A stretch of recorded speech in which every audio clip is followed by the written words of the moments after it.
అంటే ఏటావాత మొత్తంగా చూస్తే ఈ ఎగ్జిట్ పోల్స్ ఎవరైతే సీరియస్గా అంటే ఇక్కడ స్టేట్ ఓరియంటేషన్తో మన రాష్ట్రం కానీ ఇక్కడ మాత్రమే ఫీల్డ్లో ఉండి ఇక్కడ రెప్యూటెడ్ సంస్థలుగా ఉన్న వాళ్ళు చేసిన వాటిలో పాజిటివ్ ట్రెండ్ అయితే కనిపిస్తుంది వైఎస్ఆర్ కాంగ్రెస్ పార్టీకి. ఇంకా ఢిల్లీలో కూర్చొని పార్లమెంట్ యాజ్ ఏ యూనిట్గా తీసుకొని 100-200 శాంపుల్స్ వాళ్ళు ఎక్కడెక్కడ ఫోన్ల మీద తీసుకుంటారో ఎట్లా అలాంటి వాటిలో కొంత బీజేపీకి అడ్వాంటేజ్ ఇవ్వాలనే ఒక ముందే టార్గెట్ పెట్టుకొని చేసినట్టు అనిపిస్తుంది. సో ఏది ఏమైనా ఇంకా 48 అవర్స్ ఈ మనకు ఈ టైంకు ఐ థింక్ ఎల్లుండి మొత్తం ఈవీఎంలన్నీ ఓపెన్ అయిపోయింటే రిజల్ట్ కూడా ఆల్మోస్ట్ తెలిసిపోయి ఉంటుంది. పాయింట్ వచ్చి ఇక్కడ ఏదంటే మళ్ళీ ముందు నుంచి మేము చెప్తున్నదే మళ్ళీ చెప్తున్నాం.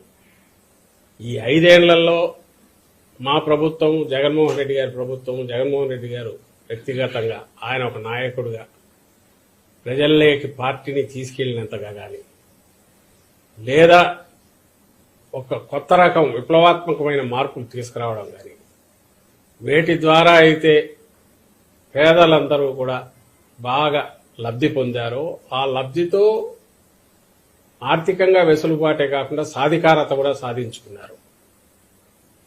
వాళ్ళందరూ ఖచ్చితంగా తమ ఆదరాభిమానాలు జగన్మోహన్ రెడ్డి గారికి మా పార్టీకి చూపించారనేది ప్రస్ఫుటంగా ప్రతి మా ఎలక్షన్ క్యాంపెయిన్లో కానీ లేదా అంతకుముందు గడపకపోయినప్పుడు పార్టీకి వచ్చిన ఆదరణలో కానీ కనపడుతుంది. నిన్న వచ్చిన సర్వేలు కానీ వాటిలో చూస్తే మళ్ళీ మేము ఫీల్ అయ్యేది అయితే ఈ సర్వేల్లో ఏదైతే రియల్గా ఫీల్డ్లో జరిగిన వాటికంటే కూడా ఇంకా మరింత మెరుగైన చాలా మెరుగైన రిజల్ట్స్ ఉండబోతున్నాయి.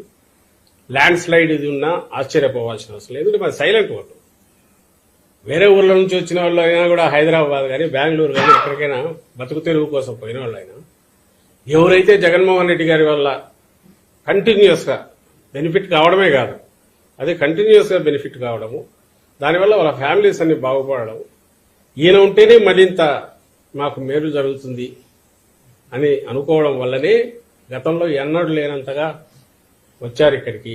అక్కడి నుంచి వచ్చి ఓటు వేసిపోయారు అనేది మేము అనుకుంటున్నాం. ఎందుకంటే బయటకు వెళ్ళిన వాళ్ళు ఎక్కువ బతుకు తెరువు కోసం పోయిన వాళ్ళు ఉంటారు. బలిసిన వాళ్ళు లేకుంటే విపరీతంగా ఆర్థికంగా ఇదిగా ఉండేవాళ్ళు అక్కడ ఉండేవాళ్ళు కొద్దిమందే ఉండొచ్చు.